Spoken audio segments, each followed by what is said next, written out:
আসসালামু আলাইকুম ওয়া রাহমাতুল্লাহি ওয়া বারাকাতুহু। ইন্নাল হামদুলিল্লাহ ওয়াস সালাতু ওয়াস সালামু আলা রাসূলিল্লাহ। সম্মানিত দর্শক শ্রোতা মণ্ডলী, পবিত্র ঈদ উল ফিতর আমাদের সামনে।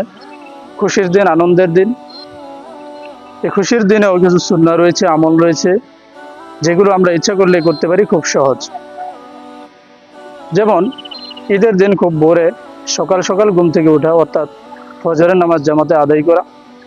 পরবর্তীতে রাসূল পাক সাল্লাল্লাহু আলাইহি ওয়াসাল্লাম ঈদের দিন গোসল করার কথা বলেছেন। খুব ভালোভাবে, উত্তমভাবে গোসল করা, খুশবু ব্যবহার করা, আতর ব্যবহার করা, সুগন্ধি ব্যবহার করা, এটিও রাসূল সাল্লাল্লাহু আলাইহি ওয়াসাল্লামের সুন্নাহ।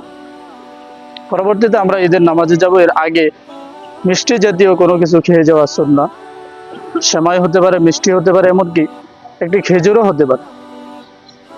ঈদের নামাজে যাওয়ার সময় সম্ভব হলে এক রাস্তা দিয়ে যাওয়া, অন্য রাস্তা দিয়ে আসা।